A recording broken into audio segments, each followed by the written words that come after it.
محمود غزنوی جو مشہور فاتح اور بادشاہ گزرے ہیں، ان کا ایک چہیتا اور لاڈلا غلام تھا جن کا نام ایاز تھا۔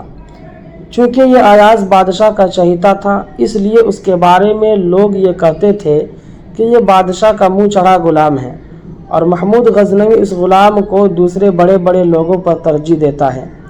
واقعہ بھی یہی تھا کہ محمود غزنوی بڑے بڑے وزیروں اور امیروں کی بات اتنی نہیں مانتا تھا جتنی ایاز کی بات مانتا تھا۔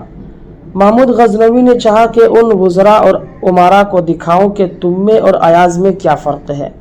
چنانچہ ایک مرتبہ ایک بہت بڑا قیمتی ہیرا کہیں سے تحفے میں محمود غزنوی کے پاس آیا۔ یہ ہیرا بہت قیمتی اور بہت خوبصورت اور بہت ہی شاندار تھا۔ بادشاہ کا دربار لگا ہوا تھا، سب نے اس قیمتی ہیرے کو دیکھا اور اس کی تعریف کی۔ اس کے بعد محمود غزنوی نے ایک وزیر کو اپنے قریب بلایا اور اس سے پوچھا کہ تم نے یہ ہیرا دیکھا، یہ ہیرا کیسا ہے؟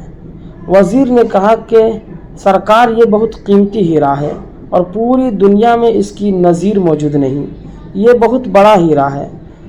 بادشاہ نے کہا کہ اس ہیرے کو زمین پر پٹخ دو۔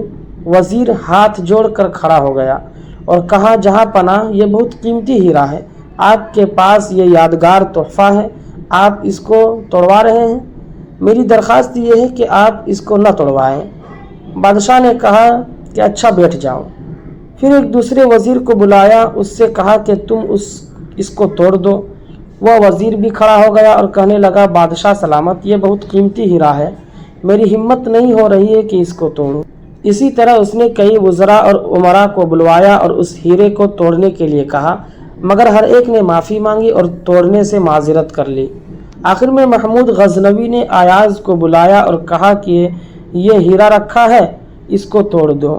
ایاز نے وہ ہیرا اٹھایا اور زمین پر پٹک کر توڑ دیا اور وہ چور چور ہو گیا۔ جب بادشاہ نے دیکھا کہ ایاز نے وہ ہیرا توڑ دیا تو بادشاہ نے اس کو ڈانٹا کہ تم نے ہیرا کیوں توڑا؟ یہ بڑے بڑے وزراء اور امراء صاحبان عقل جو یہاں بیٹھے ہوئے ہیں، ان سب سے جب ہیرا توڑنے کے لیے کہا گیا تو ان کو اس ہیرے کو توڑنے کی ہمت نہیں ہوئی۔ کیا یہ سب پاگل تھے؟ تم نے اٹھا کر توڑ دیا، کیوں توڑا؟ پہلے تو ایاز نے کہا کہ جہاں پناہ غلطی ہو گئی۔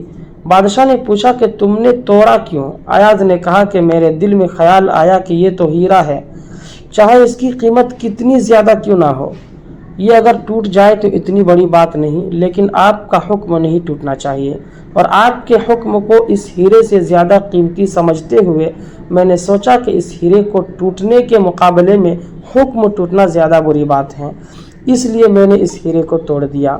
اس کے بعد محمود غزنوی نے ان وزراء سے مخاطب ہو کر کہا کہ تم نے اور ایاز میں یہ فرق ہے، تمہیں اگر کسی کام کا حکم دیا جائے تو اس کے اندر حکمتیں اور مصلحتیں تلاش کرتے ہو، اور یہ ایاز تو حکم کا بندہ ہے، اس سے جو کہا جائے گا یہ وہ کرے گا، اس کے سامنے حکمت اور مصلحت کوئی حقیقت نہیں رکھتی۔